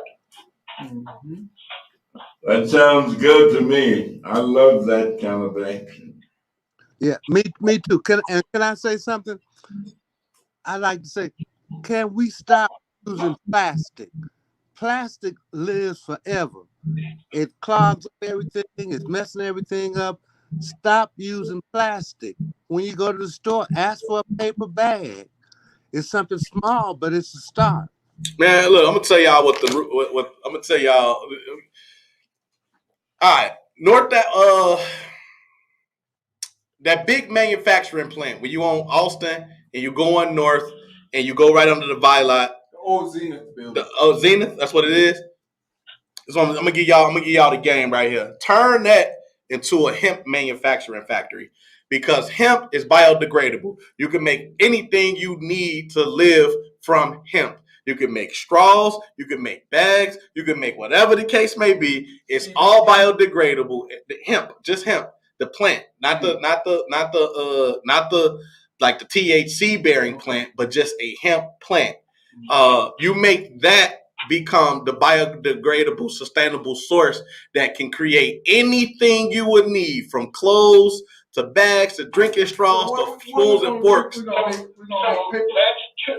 two proposals. And you get proposal about the bags, and you get rid of proposal about and you get rid of the need. You get rid of the need to use a lot of these things that we're using today, and you can effectively turn the heroin highway to the hemp highway because you could export everything you would need on the 290. All you need is somebody to come and use that plant that's already right there to become a hemp manufacturing plant. So you're going to bring jobs, you're going to bring sustainability, and you will change the narrative because now you will change the 290, which is the heroin highway, to the hemp highway. Now, how do you make that happen? We got to find the manufacturers of the hemp, and then we go sell them on this idea that they could really help our community. And then that's all. All they got to know is that they're gonna have people to work. They're gonna have a tax break because it's a sustainable product, and they're gonna help to change the black community and the narrative overall. And we living in the time right now where everybody is clamoring to work with the black community because of George Floyd. So if we drop the ball, that's on us. So let's think. What do we use more often in plastic than anything? I mean, what do we use almost every day that's plastic that everybody in this room? Bottles, the one that you hold right now. Okay, so you're saying we can make Bottled this out water. of paper? Hemp. Hemp is a plant based. It's a plant based. Okay, Yeah. so a tree is plant based paper, so it would be like paper. So we can make paper bottles. I mean, yeah, they already it's carton. They got carton water now. They say they be like, drink out of this box carton because this is better than plastic bottled water. Okay, so hell yeah, you could. Let's look at creating some type of carton that can contain water. But see, the carton has to be transparent because water. It's hard to sell water if people can't see it. People want to see the clarity of it. You can't just say this box of water. Well, look up boxed water. That's literally the name of it, and see how well boxed water is doing. It's doing well, and it's white. It's not transparent at all. It's in a white box, and it's literally called boxed water. Yeah. White bottles. Huh? Yeah, be in the white bottle so that it seems like it's safer. Huh? I don't know. It's a white bottle with white writing on it. Yeah. Can I add something to the conversation? Sure. So it seems to me that we can go from conversation to action by bringing it to the Peacebrook Energy Council. Arnold's idea about plastic bags and DeAndre's idea about hemp. So when is this council going to meet? When you say so. All we need is Arnold or DeAndre to say, yes, let's do it. And we'll call a meeting. Nah, I want to talk to the business guys. I just want to talk to the people that can make this thing happen. I want to talk to the For real. manufacturing side and the That's what I'm engineering side. saying. Like I want to stick with So, that's what I want to so do. why not bring others with you by bringing it to the council first, and then it isn't just DeAndre talking to this guy. Nah, because I think I don't want to. I prefer to do the work first and then bring it when it's a viable product, and then I need to be able to bring people around it. I think what happens is we put the cart before the horse, and we get to those tables, and we just keep talking in circles.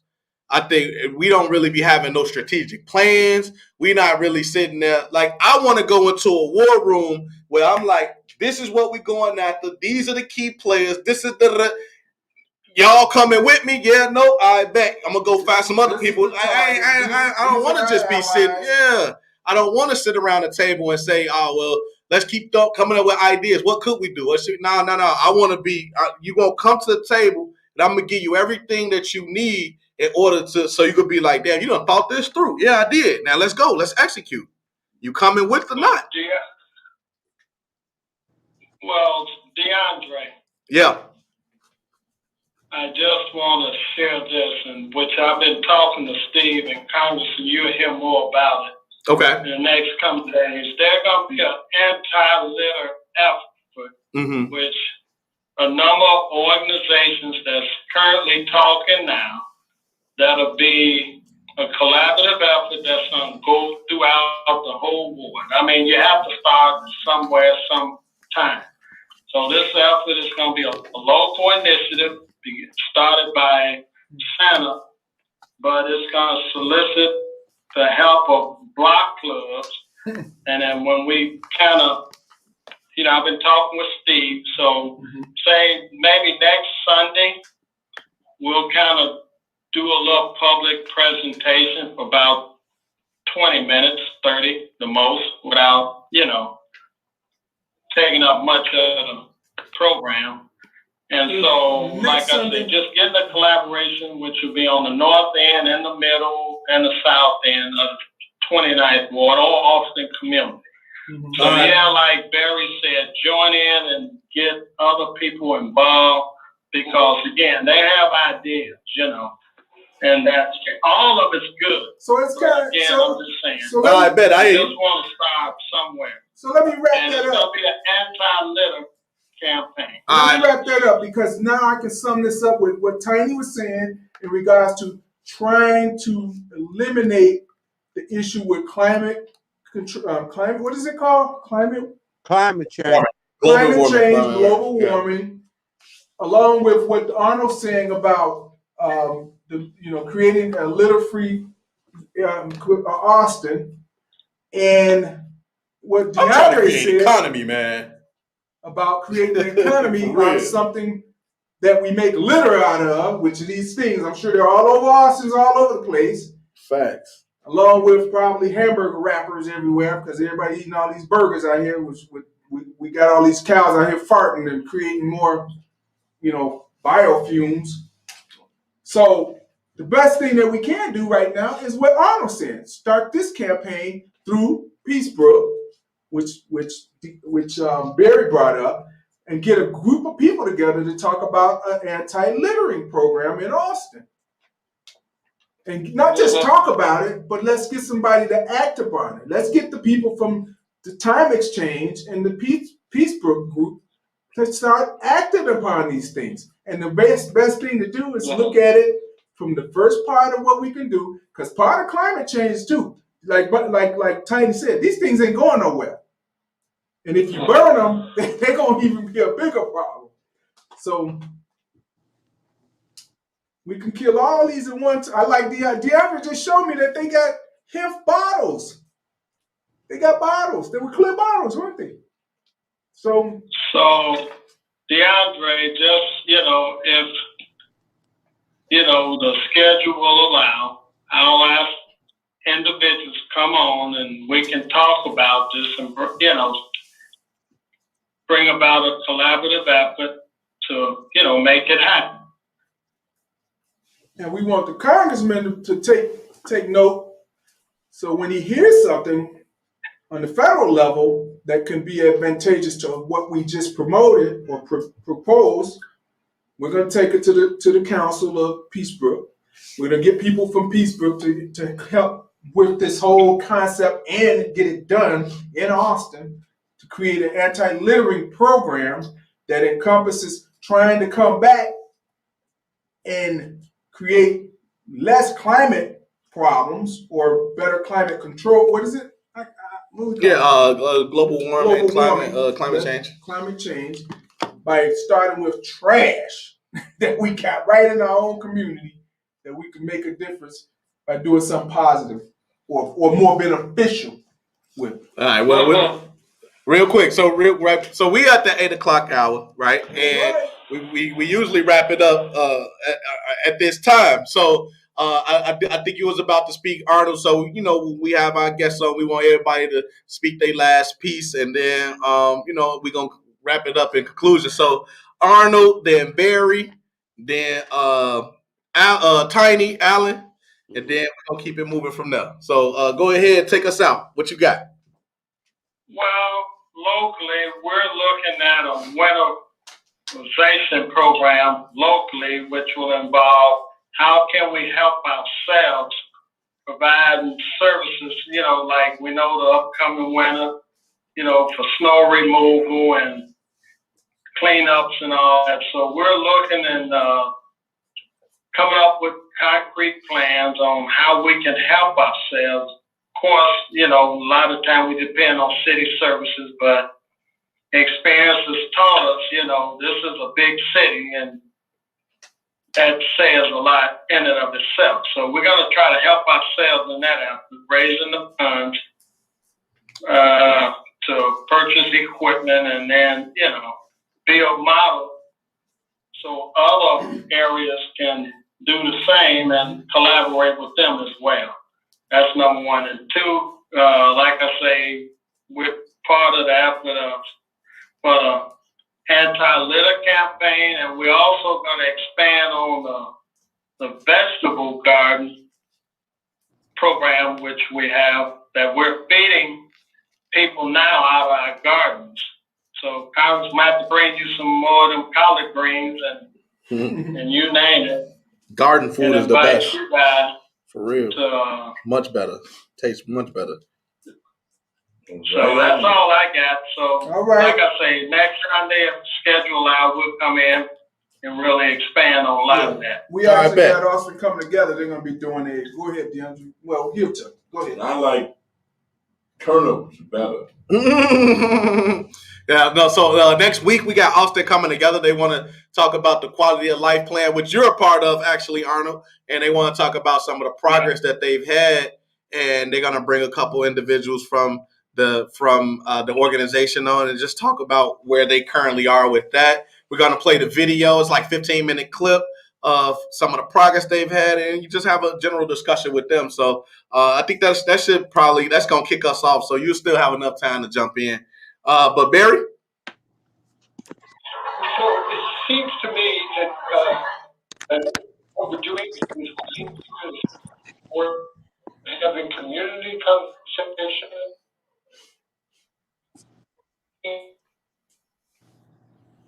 talk to action, and coordinated action through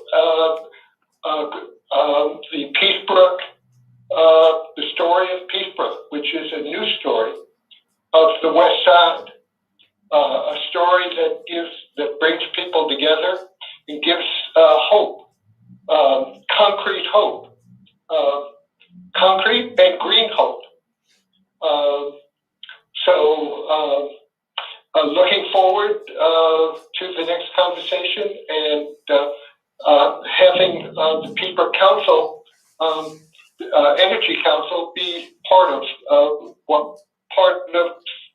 the action. I like that. Green concrete. All right, Tiny. Okay. Again, I want to thank everybody for coming and letting me talk. And let's all stop using plastic bags. Something small. Let's stop using plastic bags. When you go shop, ask for a paper bag. Also, the Peacemakers have a plant-based cookbook. So Right. everybody, we got a lot of great cooks. We want to start collecting plant-based diets, recipes. Mm-hmm. Okay. That's dope. Congressman? There are federal monies available for practically anything that you want to do. It just has to be packaged Mm-hmm. and put together Mm-hmm. and presented. And so any of the ideas are great, Mm-hmm. especially if you package them so that they can be presented Mm-hmm. and try to get resources. So we will do What is that. the package requirements? No, I mean, That's why I like writing it up the right way. Yeah, Getting the write it right up. people at the table. You mean bringing it the right put it way. in proposal Right. form. Right. Then we propose to do so and so, and Right. here's what we think it's going to cost us to do it. Mm-hmm. Mm-hmm. We want to do it for a year. We want to do it for 2 years. We want to do it in perpetuity. Those kind of questions, of course, have to be answered. Mm-hmm. All right. Steve? I'm on board with that. I just want to say, hey, look forward to the next show where we will be having Austin Come Together coming out. And after that, we will have on the 23rd, I think, James Shannon with his book from the South Austin area talking about, I think it's about parenting. His book is. Oh, that's great, because James would be a perfect person to do that. Yeah. I've known him for years. He's raised his daughter. And so he should have some real perspectives on that. And he was one of the founders of the Fathers Who Care. Oh, word? Okay. Yeah. Okay. So, yeah. All right. That's it for so me. for me, man, like I say, all we got to do is just, make some strategy happen. I like the war room. I like getting in there and, talking that talk and seeing what we really need to do to make things happen. We got to execute, As usual, you can catch us Sunday, 6 to 8, various channels. We got the Facebook, we got the YouTube, we got the Zoom. So it's however you want to tap in, you can tap in. As you've been seeing the comments pop up all day, you comment, we interact. We wanted to have a good dialogue and discussion, man. And like as always, like I like to say in closing, man, they didn't want to give us our table, so we created our own. Thank you for allowing us to welcome you to Northwest Austin Council. So, Good night. good night, everybody.